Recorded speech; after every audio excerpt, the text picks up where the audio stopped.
Muy buenos días para todos, ¿cómo están? Diga conmigo pronto, porque cuando pasan cosas como lo que ha sucedido esta semana a nivel local, a nivel internacional, obviamente nos llenamos de un montón de dudas y muchas de las preguntas ¿qué hacemos? O alguna de las preguntas ¿qué hacemos o qué no hacemos? Pero que nos hacemos a nosotros mismos es, ¿y el Señor cuándo viene, pastor? ¿Cuándo se acaba todo esto? Y para eso voy a tratar el día de hoy de aprovechar el máximo del tiempo para poderte dar un enfoque de acuerdo a las palabras de Jesús. No pretendo hacerte un gran estudio escatológico porque nos llevaría un montón de tiempo, ni voy a entrar en el tema directo de Rusia y los demás países que están involucrándose ahorita en esta guerra absurda. No, pero sí quiero darte un pequeño vistazo histórico basado en las palabras de Jesús. Porque lo que para ti y para mí debe cobrar mayor validez tienen que ser siempre las palabras diga conmigo, la palabra es vida eterna para mí y es mi alimento. Así que en palabras del Señor Jesús, Apocalipsis capítulo 22, verso 12, miren, ¿ya vengo qué? Hay diferentes enfoques de cómo ver esta palabra y por eso mismo, después de orar y hablarlo con La Paz y mirar con algunos de los discípulos, sí hablamos acerca de esto porque venimos en medio de una serie de relaciones que es para traerle mayor avance y crecimiento y fructificación a nuestra vida, que es hacia donde tenemos que apuntar. Pero dijimos, sí es necesario llevar una palabra así. ¿Por qué? Porque hay tanta gente hablando de esto que escuchamos mucho a otras personas y no escuchamos a Jesús hablando acerca de esto. Y Jesús dice, miren, ya vengo. ¿Cuándo viene? Y traigo conmigo mi galardón. Y traigo conmigo premios. ¿Para qué? Para recompensar a cada uno conforme a sus acciones. No sé por qué siempre tomamos un tiempo como este, no sé por qué siempre tomamos un tiempo como el que estamos pasando, como ya viene el juicio de Dios. Jesús no dijo, cuando yo venga volveré con juicio. Él dijo, cuando yo vuelva, voy a volver con un galardón para premiar a aquellos que se lo merecen, o sea, ustedes. Por supuesto que el arrepentimiento se parte de la conversión. ¿Cómo no vamos a arrepentirnos de nuestros caminos cuando hayamos un amor tan grande, cuando hayamos un perdón tan majestuoso? ¿Cómo no vamos a arrepentirnos? O sea, sería lo más necio, no sé, perdón que use esta palabra, pero creo que sería demasiado tonto si no nos arrepentimos de nuestros caminos, por supuesto. O sea, uno se arrepiente siempre de todo aquello que hace mal. Si no te arrepientes de lo que haces mal, pedí consejería. Pero uno se arrepiente. ¿Por qué? Porque uno sabe que no está bien. Y cuando nos enfrentamos a la verdad de Jesús, yo digo, ok, no está bien, mi verdad no es mi verdad, así que yo me arrepiento. Pero si alguien viene y te dice, arrepiéntete, pues tú ¿qué vas a decir? Nah. De hecho, estamos en medio de una generación que cree tan poquito en el cielo que al infierno ni le temen. Así que arrepiéntese. ¿De qué? ¿Se va para el infierno? ¿Cuál? ¿El bar que queda abajo o el de la sexta? O sea, ¿por qué nos parece que es eso? Nos parece que es normal. Y escúchame, entonces cuando, tienes que arrepentirte, pecador. No, yo no soy pecador, yo nací así. No, arrepiéntete porque, y quedas tú como sin argumentos. Y de repente llegas tú todo desarmado. No, es que yo le dije a la gente que se arrepintiera. No, a la gente no hay que decirle que se arrepienta. A la gente hay que decirle, prepárate porque Jesús viene. Y Él es la esperanza que necesitamos. Y Jesús viene y va a premiar a sus hijos. Mira, el propósito de esta enseñanza, para hablar proféticamente de las palabras proféticas del Señor Jesús en la Biblia. El propósito es poder sembrar esperanza en tu corazón. El mayor propósito de esta enseñanza es provocar el anhelo de que tú quieras decirle al Señor siempre, Señor, ven pronto. Señor, espero tu regreso, ven pronto. Porque ese tiene que ser el anhelo de la iglesia.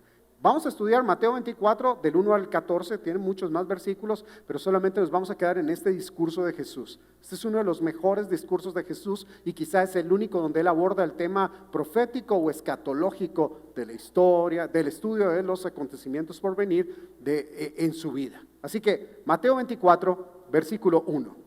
Está el Señor Jesús con sus discípulos y pasa esto. Mientras salían, sus discípulos les suplicaron que los acompañara a recorrer los edificios del templo. Mientras salían, los discípulos dijeron, Señor, mira el templo, esto es majestuoso, tú vas a ser rey, o sea, esto va a ser una locura, aparte de esto va a ser nuestro, porque si tú eres rey, este es el templo de Dios, o sea, esto va a ser repartido para nosotros, ¿verdad? Yo imagino que el que más insistía en eso era Judas, como que, Señor, chévere, y la ofrenda va a estar re buena, o sea, siempre pensando como en algo así. Así que, Señor, mira esto, o sea, esto lo hizo Herodes y va a ser fabuloso, y chicaneándolo, y mira, y la verdad es que no había un lugar como ese en todo ese sector de la tierra, era un sector bien, bien interesante. Y el Señor se queda mirándolos y les dijo, ¿ustedes pueden ver esos edificios? O sea, para unos era el templo, para el Señor eran unos.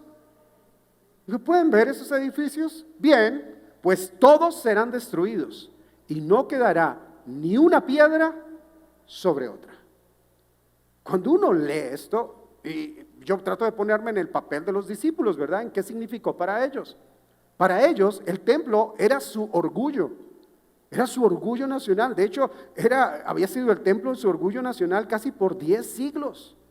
O sea, desde el primer templo que construye Salomón por allá en el año 925 a.C., que hace un templo así fabuloso, impresionante, el que David quería construirle, pero que Dios le dijo a David que no lo construyera, sino que lo iba a hacer su hijo. Un templo que costó algo así, en dinero actual, valdría algo así como 480 millones de dólares. O sea, una cosa impresionante, majestuosa. Se había convertido en el centro político, en el centro de adoración para Israel. Se había convertido en lo principal, y el Señor Jesús los baja del ego y les dice, miren, esos edificios va a llegar un día donde no va a quedar ni una sola piedra sobre piedra.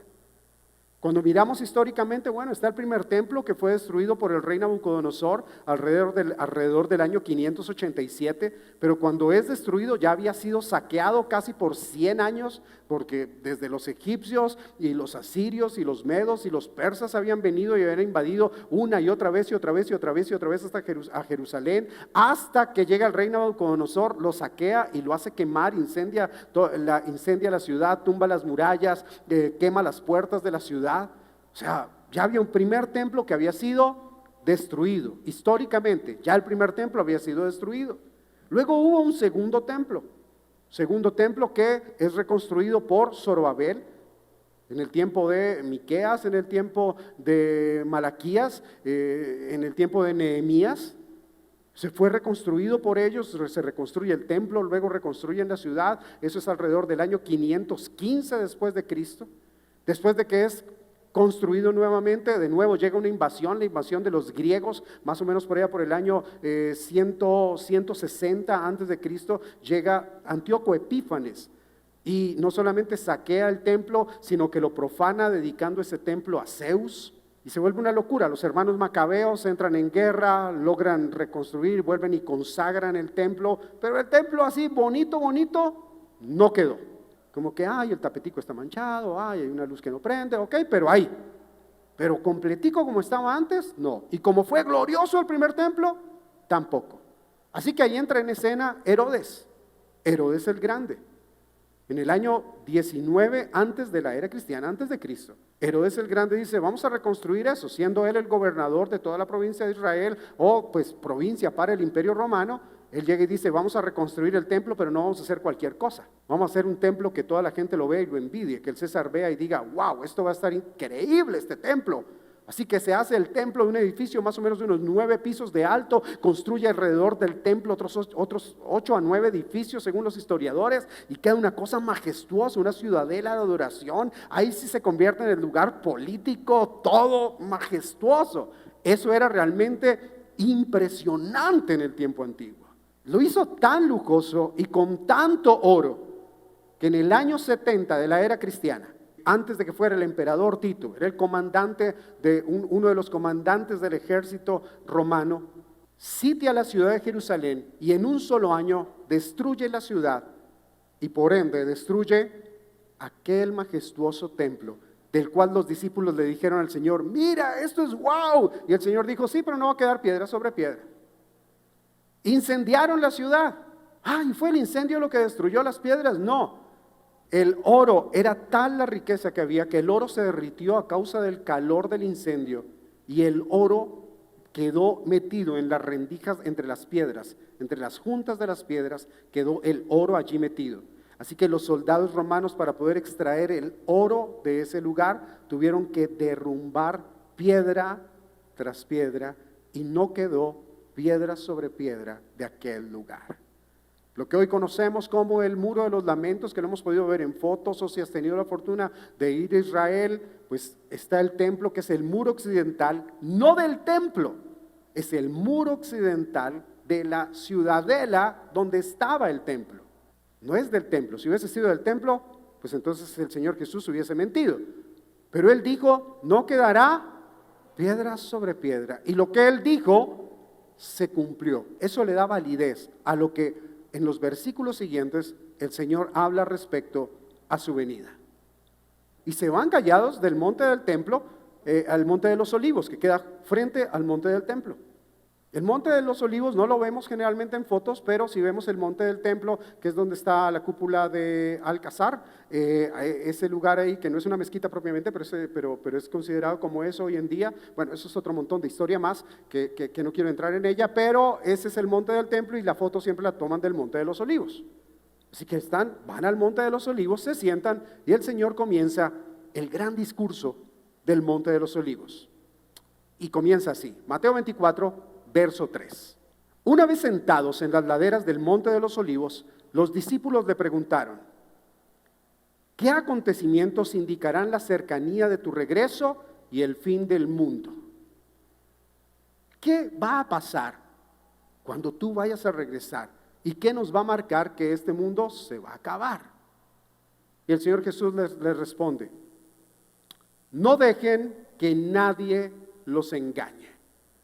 Engañar, palabra griega, planao, que significa desviarse, errar por el camino, equivocarse de camino. No les dijo, muchachos, eso va a ser, a ver, pongámosle una fecha a eso. Ya se me va a poner de acuerdo con los mayas, va a ser el 2012, 21 de diciembre del 2012. Tampoco dijo, vamos a buscar un número bonito. Hagamos que el fin del mundo sea, a ver, un número que sea palíndromo. 22 de 02 del 2002. Se lee igual para adelante, para atrás. Del 2022, gracias.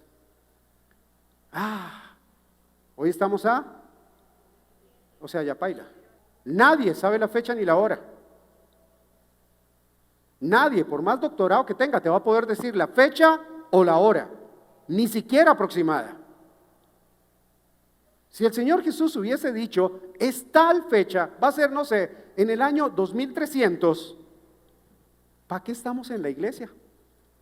¿Para qué venir? Más bien, antes de morirme, ahí me arrepiento. Pero el resto, ¿para qué busco al Señor?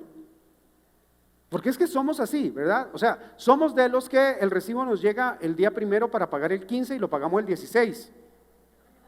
Así seríamos si el Señor hubiese dado una fecha.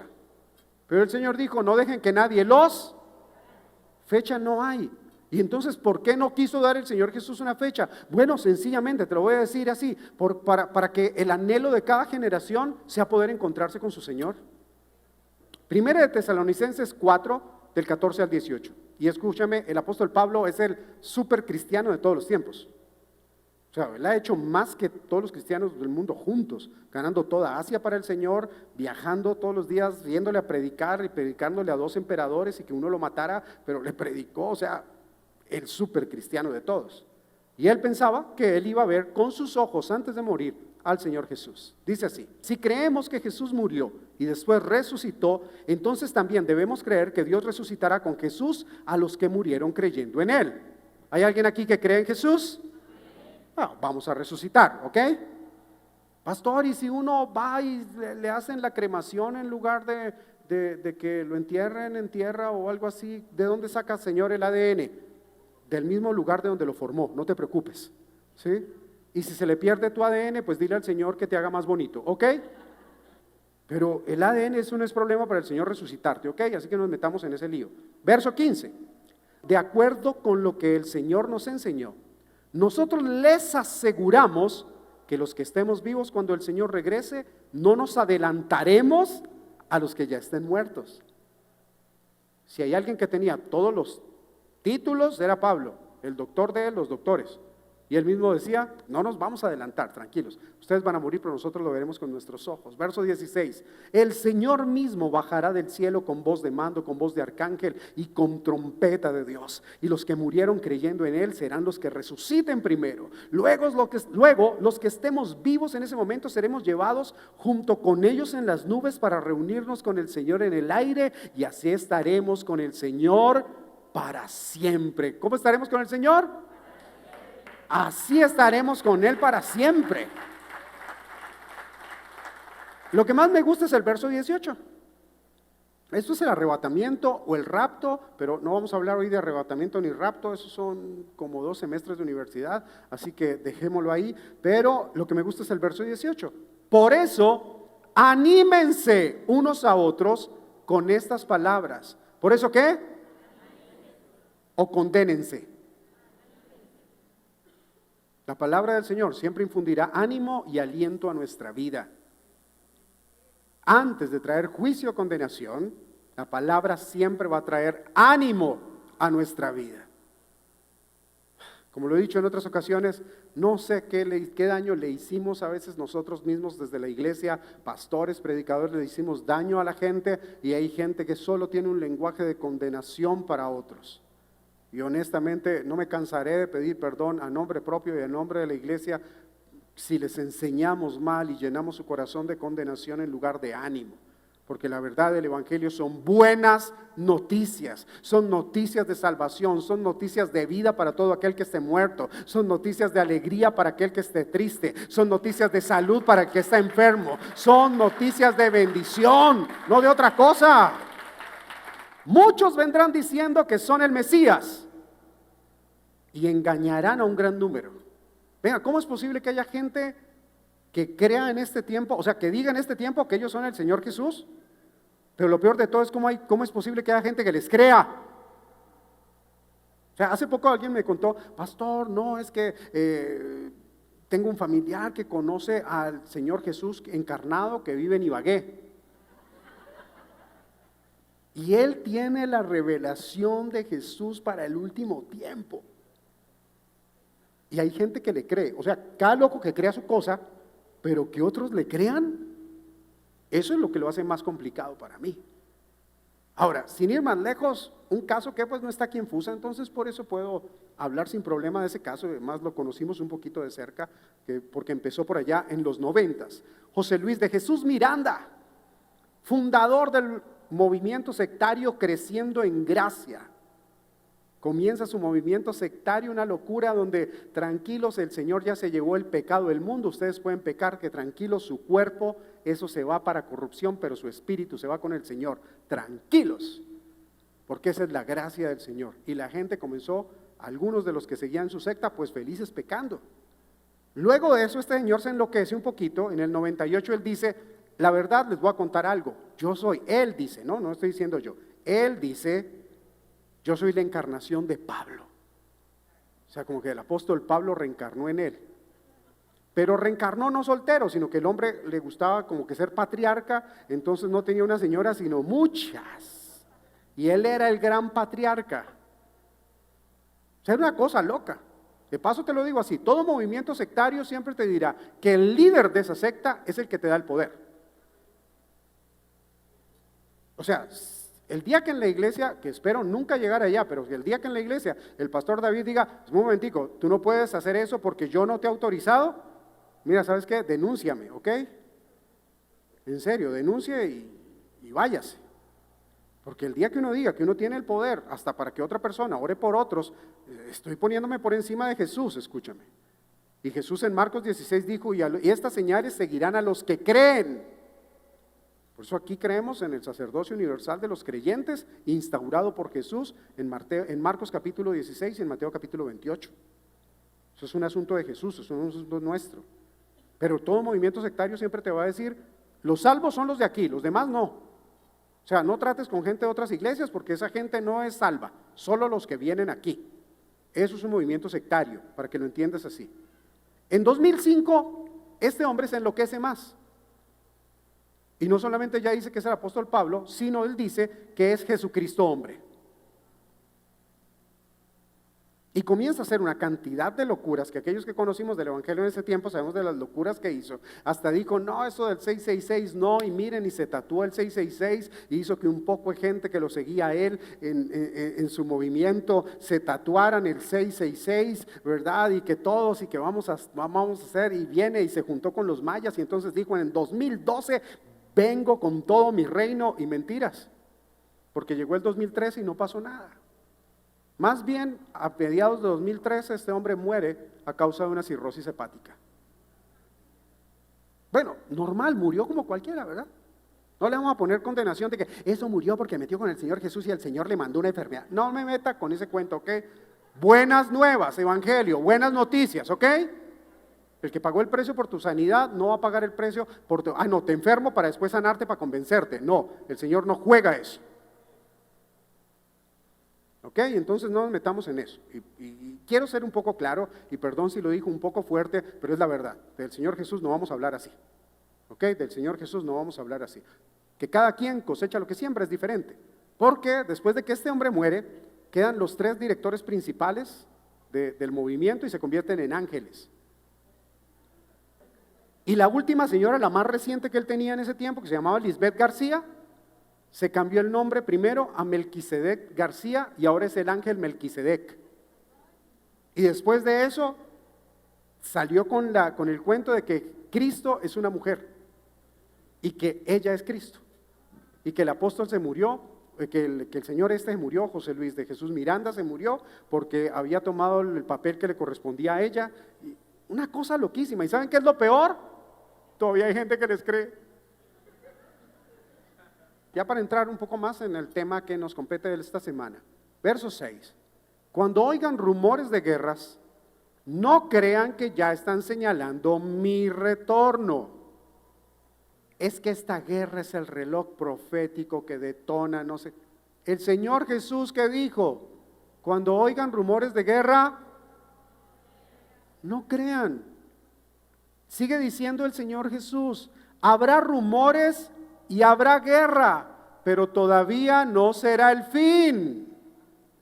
Mira, cuando el Señor Jesús habló de guerras, en solamente el siglo XX, guerras, más de 135 guerras. El siglo XX, un siglo conocido no por asuntos tecnológicos, no por el mayor avance de las ciencias, de acuerdo a Daniel capítulo 12, no conocido como el año donde se consiguieron la gran defensa de los derechos de hombres, de mujeres, no el año conocido, el siglo conocido como eso, sino el siglo manchado por 2 acontecimientos, la Primera Guerra Mundial y la Segunda Guerra Mundial.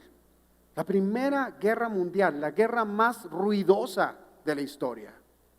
¿Por qué la guerra más ruidosa de la historia? Bueno, porque escasamente unos 30 o 40 años antes el señor Alfred Nobel descubrió la dinamita. Y entonces al descubrir, no como descubrimiento, sino como invención, cuando él descubre la dinamita se convierte en un arma de guerra. Y esa arma de guerra mutilaba a personas, asesinaba a personas y de todo. No me estoy refiriendo a la pólvora inventada por los chinos siglo IX, no, la dinamita.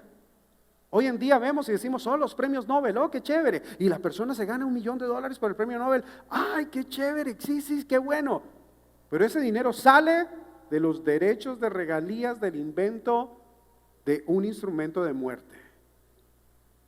La guerra más ruidosa de la historia. La Segunda Guerra Mundial de 1939 a 1945, se involucra todo el mundo, empieza en Alemania, con Polonia y se meten todos los demás países, luego Japón contra Estados Unidos, se vuelve un asunto tremendamente, donde toda la tierra es involucrada, aún en Fusagasugá, aquí se tenía un lugar donde llegaban los japoneses y los alemanes a una especie de un tipo de cárcel aquí en Fusagasugá, y es un asunto, un conflicto bélico como ningún otro. Pero ¿saben qué es lo más triste de este asunto? Que ocurrió el holocausto nazi, en donde más de 11 millones de personas fueron asesinadas vilmente, sin ningún tipo de corazón fueron asesinados ellos. No nos referimos solamente a judíos, sino judíos, gitanos, personas pertenecientes a diferentes grupos étnicos, por raza, por color, por ideología, los mataban a todos. ¿Y habrá rumores de guerra?, dijo el Señor, pero ¿saben qué? Todavía no. Cuando miremos hacia adentro, desde 1960 hasta el presente, Colombia tiene el conflicto interno más largo en la historia del mundo. 60 años sin poder resolverse. Hace 5 años y medio se firmó un supuesto tratado de paz. Que escúchame, si estudias bien, si lees bien, si vas a las finanzas de gobierno, todo lo que este gobierno ha invertido para que el dichoso proceso de paz funcione, es un montón, no de dinero. Y es uno de los conflictos más grandes de la historia. Versículo 7. Las naciones y los reinos de la tierra pelearán entre sí. Venga, ¿cómo un pueblo puede pelear contra su propio pueblo? Yo me pregunto, ¿aquí hay alguien que haya peleado con su hermano alguna vez? ¿Y por qué si es que es su hermano? Las naciones y los reinos de la tierra pelearán entre sí. Colombia, de 1889 a 1903, la guerra conocida como la Guerra de los 1000 días. Miles de personas murieron en esa guerra, una guerra absurda, que al final ¿quién ganó? Pues ganó el departamento de Panamá. ¿Por qué? Porque se convirtió en el país de Panamá. ¿Y por qué? Porque se libraron más de 70 batallas en medio de ese lugar. Y era justo que esa gente dijera, no más, no tenemos nada que ver aquí. Y se fueron. Divisiones entre países, guerras entre naciones. En 1953, Corea del Norte, Corea del Sur, arrancan a pelearse entre ellos. Poderes políticos comienzan a pelearse, poderes económicos se separan. O sea, firmaron un tratado, pero los del sur dijeron, no, nosotros no queremos el modelo social económico que tienen ellos, nosotros queremos un modelo diferente. En 1922, para entrar un poquito más en lo que sucedió esta semana, Lenin marca el fin del zarismo en Rusia y funda la Unión de Repúblicas Socialistas Soviéticas, URSS, 1922. El fin del zarismo es que mataron a los zares eran los reyes que gobernaban en Rusia. Pero después de eso, después de la Segunda Guerra Mundial, entre Rusia y Estados Unidos, los países más fuertes del mundo, comienza algo que se conoce como la Guerra Fría. Todo lo que hoy conocemos como películas de espionaje entre rusos, soviéticos, la CIA, la KGB y todo esto, y todo lo que tiene que ver con las películas de James Bond en su gran mayoría, las películas de Misión Imposible, siempre tienen que ver, equiparar esos dos poderes políticos, uno que tomó los rasgos del comunismo, otros que tomó el rasgo del tipo capitalista, y el mundo se dividió sencillamente en eso. Pero comienza un proceso que se llama la Guerra Fría, donde no hay balas, donde no hay muerte. Obvio, estoy evitando hablar de otras de las 132 guerras más que hubo, o 130 y tantas guerras más que ha habido en el mundo, pero no podemos ignorar el ataque de Hiroshima, Nagasaki, donde con una sola bomba mataron a miles de personas. Y ninguno de los bandos, nadie tiene derecho a matar a otra persona, ninguno de nosotros tiene derecho a tomar la vida de otra persona. Así que es cruel la guerra. La guerra es un asunto terrible. Y el Señor Jesús dijo, cuando escuchen de guerras, todavía no. Pero cuando empieza esto, el punto más delicado de la Guerra Fría fue entre los años 1985 a 1991, cuando Ronald Reagan asume la presidencia de los Estados Unidos y comienza a hacer negociaciones con Mikhail Gorbachev para acabar con el comunismo, o para que acabe ese modelo del comunismo.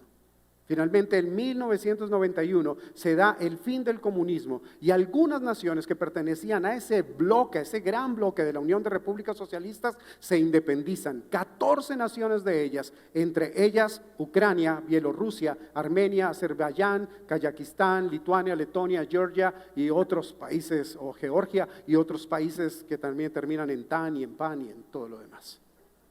Curiosamente, 100 años después de que Lenin funda o constituye la Unión de Repúblicas Socialistas Soviéticas, el actual presidente Vladimir Putin, el presidente actual de Rusia, comienza a invadir los territorios para refundar nuevamente la Unión de Repúblicas Socialistas Soviéticas. Yo al menos tengo contacto con un misionero, Greg Montela se llama él. Él estaba en Ucrania la semana pasada, se fue para Moldovia, apenas empezó todo esto. Él como ciudadano americano le pidieron que saliera para Moldovia, y al salir a Moldovia, él desde la frontera, van a la frontera, recogen familias y los llevan a iglesias cristianas en Moldovia, donde iglesias están abriendo sus lugares y dejaron de ser un lugar de congregación y se están convirtiendo en lugares donde las familias vienen a refugiarse. Y esta mañana envié un mensaje contando la historia de una familia pastoral que tiene una iglesia muy linda donde los hijos eran los líderes de alabanza y era una iglesia que venía creciendo y todo lo demás en Ucrania, pero al llegar la invasión portuaria, porque ellos estaban en una ciudad portuaria, y perdónenme que olvide el nombre por un momento, pero ellos llegan los rusos a esta ciudad, y este hombre tiene que subir a su familia en un carro, manejar durante 100 kilómetros, que pues no es mucho, pero llega hasta la frontera de Moldovia. Y él, el pastor de la iglesia, tiene que tomar a su esposa, la pastora, y a sus hijos, los que ministran en la iglesia, y llevarlos a la frontera y decir: aquí los dejo, hijos, yo me devuelvo a pelear por mi país. Y son las historias de cientos, por no pensar en miles de familias, de personas que se están devolviendo, de hombres que están diciendo, están dejando mujeres viudas, hijos huérfanos, para decir: vamos a luchar por la soberanía de nuestro país. Eso es por si acaso solamente sigues a aquellos que dicen: eso es mentira, eso no está pasando, eso no es verdad. Versículo 7 es de los más fuertes: y las naciones y los reinos pelearán entre sí. Versículo 7, y habrá hambrunas. Hambrunas no es esa sensación de: ay, tengo hambre, ay, me duele la cabeza. No, hambrunas es cuando millones de personas han muerto. Y según los registros internacionales, en el siglo XX, más de 145 millones de personas murieron a causa de hambrunas en la tierra. Entre ellas, la más fuerte de todas, imagínense dónde: en Ucrania. 7 millones de personas, año 1934, antes de comenzar la guerra, y 40 millones de personas murieron en el total de la Unión Soviética. Fue superior a la hambruna después de la Segunda Guerra Mundial en China, donde murieron 43 millones de personas. Esos son hambrunas. Versículo 7, capítulo 24, no termina el versículo 7, y dice: y habrá terremotos en diferentes lugares. ¿Y habrá qué? Solamente en lo corrido de este siglo, en los 20 años que llevamos del siglo XXI, han ocurrido más de 1800 temblores por encima de grado 5 en la escala de Richter por año. El epicentro, Colombia, Huila; el epicentro, Mesa de los Santos en Santander, y todo el tiempo está temblando. En Colombia, en nuestro país, que no lo sintamos es diferente, pero todo el tiempo está pasando, y está pasando alrededor de la tierra, y cada vez son más el número de temblores. O sea, lo que dijo Jesús es verdad. Versículo 8, pero esto solo será el principio de los horrores que vendrán. No quiero meterte miedo. Recuerda, el Señor viene pronto y viene con galardón, viene con premio. Versículo 9, entonces a ustedes los torturarán, los matarán, los odiarán en todo el mundo por causa de mí. Ay, sí, pastor, a mí me dicen feo cuando saben que yo soy cristiano y se burlan de mí. No. Los torturarán, los matarán y los odiarán. Uno quiere que por causa de Jesús la gente lo ame a uno, pero por causa de Jesús nos van a torturar, nos van a matar. No te van a bloquear de un WhatsApp, no, eso hace parte. Pero por si no lo sabías, Colombia es el país número 30 en el mundo donde la persecución religiosa es un problema. Y es el país de Latinoamérica que tiene mayor persecución a causa religiosa. El mayor país, el país donde predicar el evangelio es el país más difícil de toda América Latina. Ay, pastor, no puede ser. Sí, escúchame, no solamente es una agenda política y mediática, no solamente se trata de eso, sino se trata de que también ahorita con este nuevo resurgir de los grupos narcotraficantes y terroristas que hay, de nuevo están matando pastores, de nuevo están matando cristianos en los pequeños pueblos, les están diciendo: no, lo que ustedes predican no es verdad, lo que ustedes predican es capitalismo y eso no es, y pum, y van matando a la gente y están secuestrando nuevamente y están amenazando nuevamente. Sí, estamos volviendo a una época muy fuerte que algunos que la pudimos vivir pensamos que jamás la viviríamos, que es la época más o menos a finales de los 90 hasta el año 2003. Una época donde gente tuvo que salir corriendo del país, donde pastores de algunos que ustedes conocen porque los han visto, porque son muy famosos, algunos fueron abaleados, casi dados por muertos, como el pastor César Castellanos, otros secuestrados durante meses como el pastor Enrique Gómez, otros asesinados como un montón de pastores en provincia o en Medellín, mataban pastores como si nada. Hoy en día sigue sucediendo. Una persecución por principios y valores, la cosa más impresionante. Si hoy en día decimos, no, amamos la vida. No, ustedes no aman la vida, ustedes aman la muerte porque su Dios ama la muerte. Él mandaba, no es que gente que no sabe la Biblia pero repiten como loros, ahí sí como loros. Cosas que no entienden, que nunca han estudiado contextos culturales ni históricos para entender momentos en los cuales la Biblia se escribió y que la Biblia era un libro. Si ellos se creen progresistas, entonces la Biblia sería el libro más progresista en el Antiguo Testamento, porque era el que defendía a las mujeres, el que defendía a los esclavos, el que le daba derecho a los niños, el que daba derecho a todo. La Biblia habla acerca de eso. Versículo 10. Y muchos de ustedes volverán a caer en pecado y traicionarán y aborrecerán a los demás.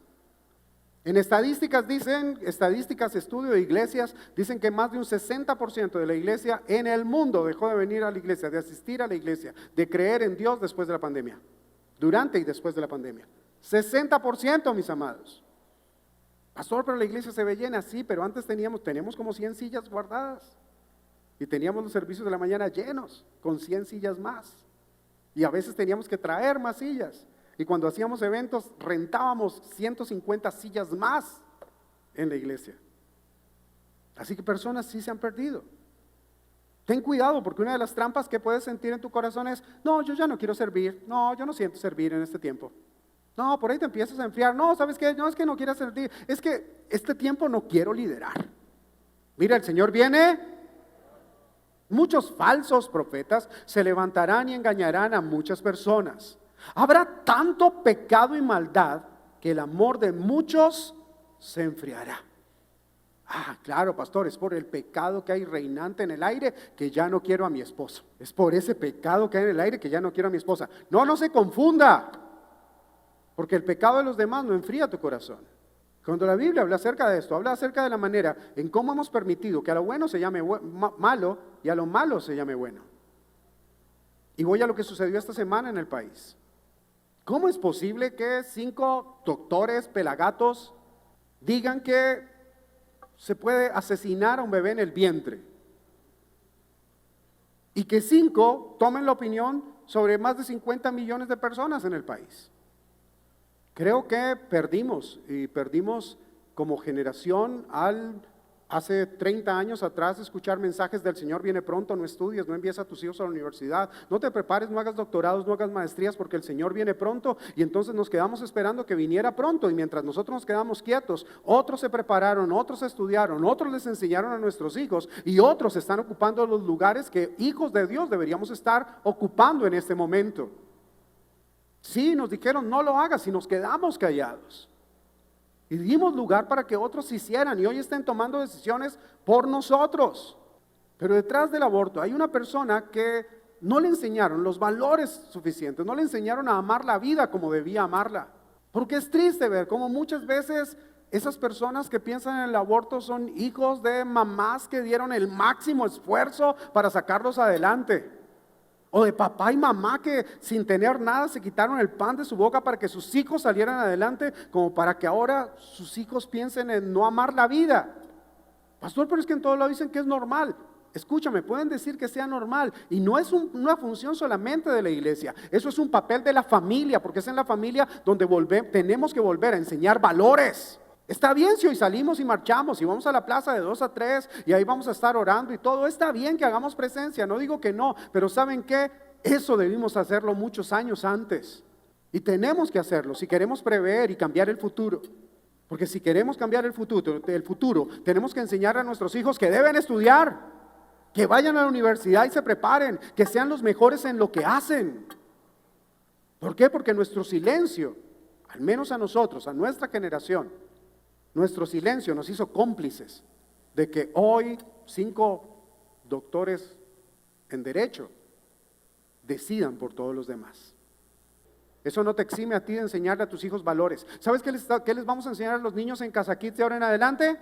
Valores. Y en el grupo de adolescentes, que es el grupo entre los 11 años, entre los 12 años y los 17 años, que su grupo es, el grupo de adolescentes son los viernes aquí de 5 de la tarde hasta que les agarre jugando y molestando bueno, ellos juegan y de todo, pero ¿saben qué les enseñamos ahí? Valores. ¿Y sabes qué les vamos a seguir enseñando? Valores. ¿Por qué? Porque la Biblia es un libro que nos habla de valores que aman, respetan y prolongan la vida. Y gracias a esos valores estamos tú y yo aquí. Los valores de esa palabra. Debemos aprender a mantenernos firmes. Por si acaso lo que es bueno es malo, es Isaías 5:20. Versículo 13, pero los que se mantengan firmes. ¿Cuál es nuestro papel? Mantenernos firmes. ¿Cuál es nuestro papel? Creyendo en la verdad del Señor. Creyendo en la verdad del Señor. Creyendo en su palabra, en que su palabra es verdad. Versículo 13, pero los que se mantengan firmes hasta el fin serán salvos.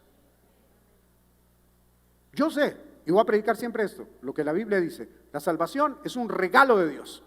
Pero si uno se vuelve conchudo, un regalo también tú lo puedes perder. Porque tú dices, no quiero el regalo, pero Dios te lo da, pero yo no lo quiero. Nuestra salvación nunca será por obras. Ninguna obra que hagamos será lo suficientemente grande para alcanzar la salvación. Pero debemos estar allí. Número 2, ¿qué más podemos hacer? Debemos aprender a predicar las buenas nuevas. Las buenas nuevas. Mateo 24:14, las buenas nuevas del reino serán proclamadas en todo el mundo para que todas las naciones las oigan. Hay un reino que tú tienes, se llama tu casa, donde la gente te va a conocer por tu testimonio, donde tu familia va a llegar a conocer al Señor por tu testimonio y por tus palabras. Siempre lo decimos con la paz, ella siempre también lo dice. Nosotros preferimos pensar, ¿y si mi bendición llega mañana? ¿Y si la bendición que estoy anhelando llega mañana? Entonces mejor no meto las patas hoy, porque ¿qué tal el día sea mañana? ¿Y qué tal si el Señor vuelve hoy?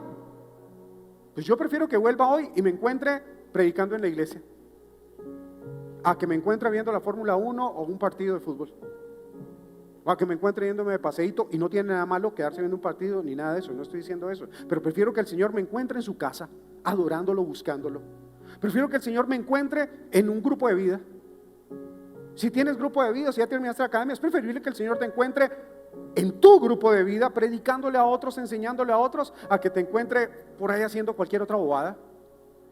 No, yo prefiero, honestamente, prefiero que el Señor me encuentre haciendo algo, evangelizando, yéndole a dar de comer al hambriento, yendo a compartir alegría con demás personas y llevándoles el mensaje de Jesús.